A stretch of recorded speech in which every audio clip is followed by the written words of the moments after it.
see, there are so many aspects to this, and we can have a special seminar only on Turkey. And obviously, all of us have questions or comments, but let me start first with our panel and see, Ruth, do you have any comments or questions that you want to make now before I open the discussion?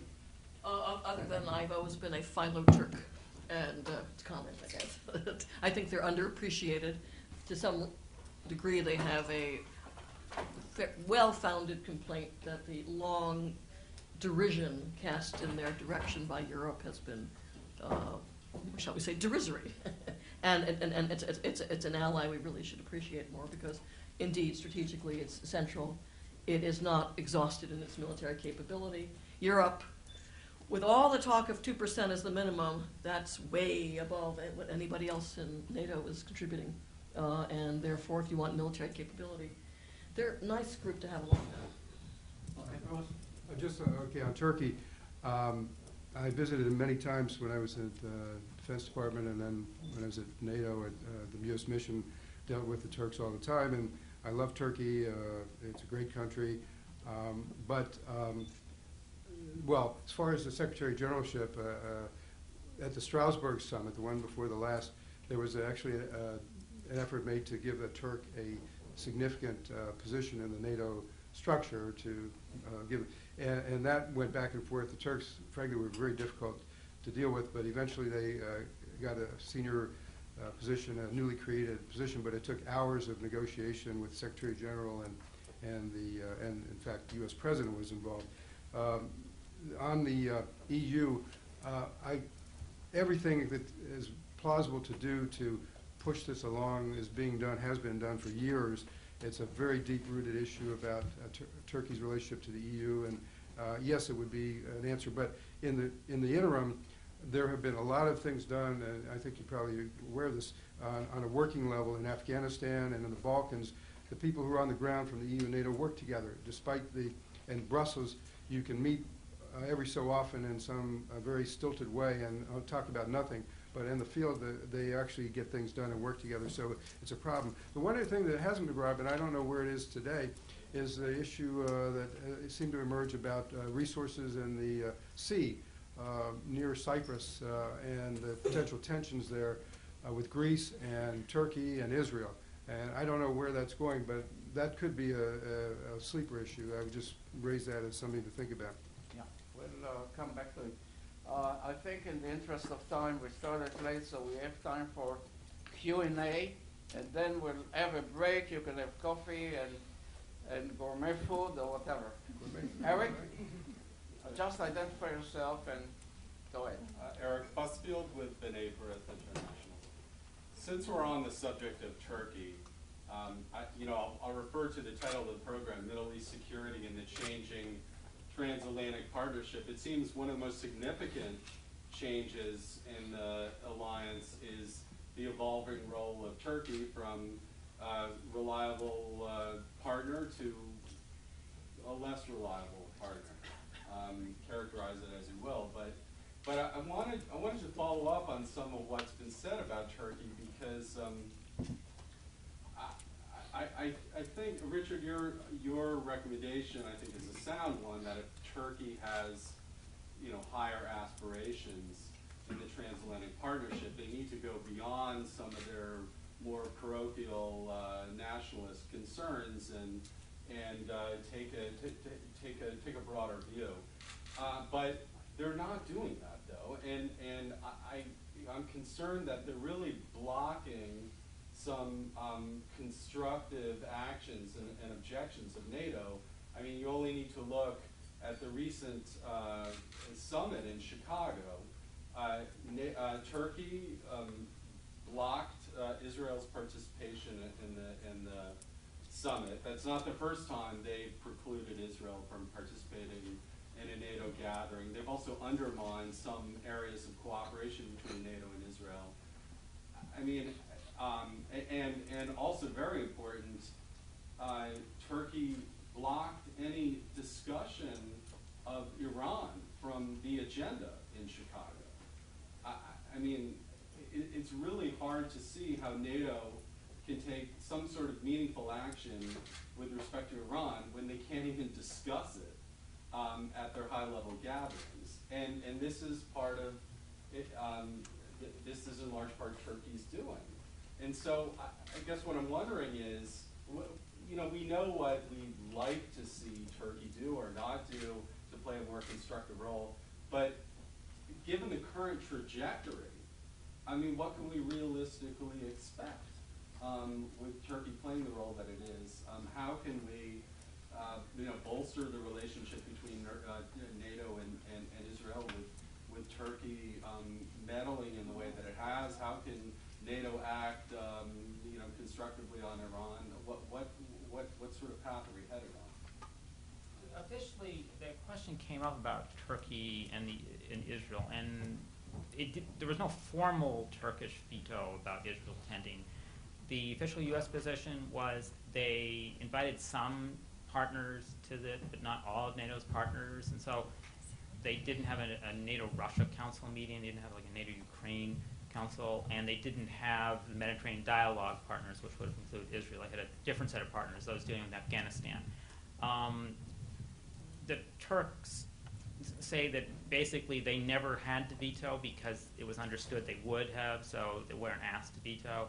So it's awkward and not clear what precisely happened. But going forward, it's a problem because the Turks, in public anyway, say, well, you know, NATO can't involve itself in Israel. It can't share the data with the, you know, with the radar that we have in Turkey with Israel. Although I suspect in practice they're looking the other way if this does occur. And I think in Iran it's less of a problem because as long as you don't say the word Iran, then the Turks are seen to let it go. So NATO is setting up, as Bruce said, going ahead with its missile defense clearly designed against Iran. I mean, there's no one doubts that. And as long as it's not publicly, you don't say it's designed against Iran, you can go ahead and build it. So, that so far, Turkey, there was some fear at the summit 2 years ago, or 18 months ago, 2 years ago, it was in November 2010, that Turkey was going to prevent the NATO decision to commit itself to setting up missile defenses because of the Iran issue, and Turkey didn't. They said they let it go ahead as long as the war in Iran was not. It was just talked about developing new capabilities to deal with new threats, and they've gone ahead and put the radar there. And there's no as long as there's not going to be a direct connection. You're not going to put an interceptor in Israel or something. I don't see any problem. The current government clearly is decided that it needs the NATO connection, and it's very valuable to it. It helps anchor it, provides stability in the West, and reassures the West as it Turkey tries to develop new partnerships in the East. So I think this can be managed. I mean, we've been there before. There was a Greece-Turkey problem during the Cold War. There were a lot. So we've learned how to deal with that issue. But what it does do is it's going to make people very uncomfortable about allowing Turkey to rise to the ranks where it should be as one of the natural lead years. So, right, you often speak of the Quad of the United States, Britain, France, and Germany. There's a lot of feeling that Turkey itself should rise to that ranks, but it's not really going to happen unless it plays down or resolves its disputes with Israel and the EU, because as long as the rhetoric is such, you have now is Turkey is, of all the NATO countries, NATO is least popular in Turkey. And so without that sense of support, that sense of commitment, you're going to be hesitant about putting somebody in charge of the alliance where you're not sure how when push comes to shove, whether they'll put collective rather than national interests ahead of themselves.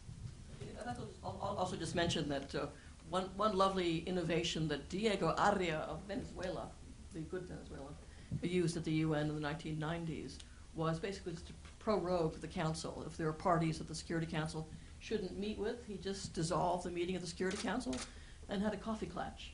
And some of that kind of cosmetic recasting of the purpose of a meeting, parallel meetings of NATO, and then of countries that happen to be members of NATO with Turkey can be done. I also think just strategically, The Turkish relationship to Europe is so fraught. The years of derision and arrogance that they weren't suitable because they were Christian and because their human rights record wasn't quite up to snuff. In a way, Turkey needs NATO for its participation in the West as a matter of self-regard. And that, I think, is something that one can play upon, that they really can't afford to quit both NATO and not ever be in Europe and then be left adrift to face Mother Russia and Iran by itself. So I would hope that that Istanbul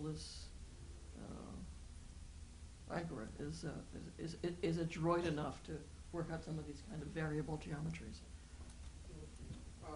Again, just briefly, I think a couple things. Turkey has made, for now, a strategic decision that it, by allowing the radar, that it wants to, its relationship to the NATO and the West, therefore, is really important. They didn't have to do that, and there were pressures inside the country not to do it.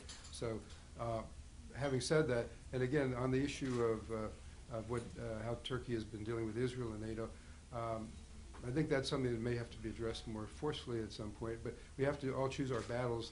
That one, there's ways of finessing certain things, and we don't have to fight every battle every time. But at some point, if this becomes a major issue about Turkey, this could be a serious thing, and it might be only the U.S. could push hard on this. When the U.S. pushes hard at NATO, even now it usually gets most of what it wants, if not all. I've experienced that a number of times, including at summits. So if the U.S. chooses, it's really going to be the U.S. that has to draw a line here, and it has to decide if and when and how, and balance that trade-offs against the importance of Turkey in various ways. Turkey is a very important strategically to the U.S. and the West. Yeah, and that's actually an excellent point, because what we see now is that the good relationship between the Obama administration and the Erdogan administration, and them personally, has overcome a lot of these sorts of tension. And when I was in Turkey, they said the reason they went with the radar was Erdogan said, Obama asked him for it, and he was going to do it. He respects Obama enough that he'll go and do it. So, and my impression is that's really helping smooth over a lot of these tensions. I'm skeptical that personal relationships affect diplomacy that much as strategic interests, but maybe they did. I don't know, they're both very personal. Erdogan's very personal. Okay, we have some other areas. As I said, it's very tricky, and we'll have a special seminar on Turkey. I would like to come back to the audience, and Mike Kraft, former official at the Counterterrorism Office, State Department. Would you take the mic over there, Mike? Thanks very much. I'd like to get your take on the relations between NATO and Turkey and Russia, especially in context of Syria and Iran. I mean, it seems to me in some respects the U.S. has gone about as far as it can go in pressing the Russians to take a more positive role with Syria and Iran. And sometimes an indirect sort of billiard kind of shot may work. So I'd be interested, especially from Richard, on the Turkish relationship. Is there any scope for the Turks to put more pressure on Russia in regard to Iran and Syria? And also NATO collectively. I mean, I know the British and the French and others have weighed in, but is there any potential for NATO as a broader group to weigh in with the Russians to increase the pressure? Because it seems to me that's one of the potential pressure points. I'm less optimistic about NATO itself doing it. As we know, NATO's relationship with Russia is very complex already, and so you've got, NATO has been staying away from the Syria issue too, for the most part, except for this recent Turkish thing. So, with the tensions over the missile defense and the tenuous cooperation of Afghanistan and the concerns about what is Putin's returning, I don't think NATO has a role. But remember, they're meeting this Saturday. They're in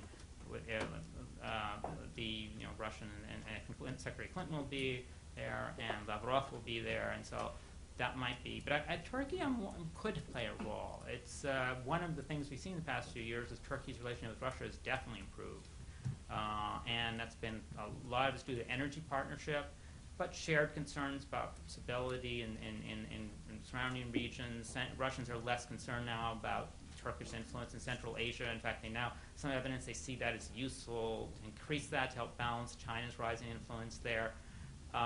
There's no sources of major conflict over the missile radar in Turkey. Some tension over the CFE treaty. Turkey is upset that Russia stopped adhering to it, but it's not a major issue. But Syria itself is turning into a source of tension. Supposedly, I didn't get the full, I heard this on the radio, so I didn't get the full background, but I heard on the BBC this morning that the Russians are, for the first time, are not going to attend a Black Sea meeting with Turkey. The Turks are interpreting it the same way the Russians skipped the NATO summit and because they're a little annoyed with Turkey over the Syria issue. So Turkey has some influence in Russia, and if Russia moves, it will, they're going to calculate the pluses and minuses, and one would be, well, we might alienate Iran if we turn against Syria, but we'll improve our relations with Turkey. So it'll play a part. But it's going to be tough because the Russians have, they've made their calculation. They still think it makes sense to try and support, if not Assad himself, then the current regime. And as we know from the center of gravity, Clausewitzian sense, it's not Assad. It's not in Libya. It was clear once you get rid of Gaddafi, the weird regime would fall because it was so centered on him. In Syria, it's really a collective regime. So I think that Assad, the person, matters less than this, collective Alawite military intelligence business supported by some minorities, Kurds and Christians. It's an odd mixture, but it's a strong collective regime that one moving the top person who wasn't even supposed to be president probably wouldn't matter. The lever for good or for ill, but maybe one that we can exploit as well, is that Mother Russia surely wants to keep its warm water port in the Med. And whether a successor regime would necessarily guarantee that, but certainly a non-obstante from NATO that we're not going to use the transition of regimes in Syria to in any way at that time challenge Russia's presence in the Eastern Med, which we probably don't like very much, but live with successfully. As you can see, we can continue this discussion. I will have to close this particular session of the panel. Just a quick footnote that I cannot resist. It seems to me, again, it's not a prediction, it's an analysis of the situation on the ground in terms of the relations between Turkey and Israel. I think we should be reminded all the time what Lord Palmerston said about friends and enemies. But it's really permanent, our interest.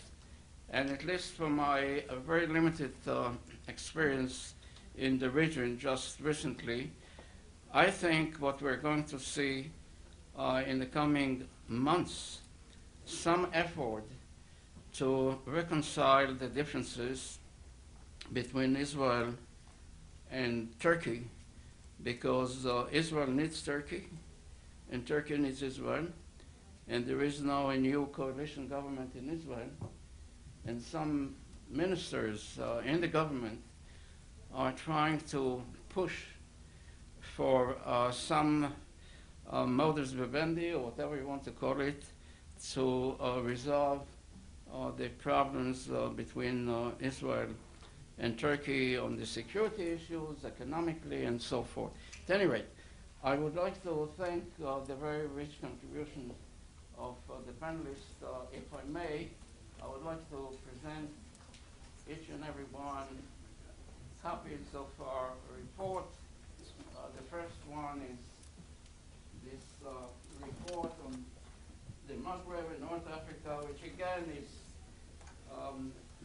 causing a lot of problems because of the linkages of the terrorists there, the Al-Qaeda, the Shabab, and the Boko Haram in Nigeria.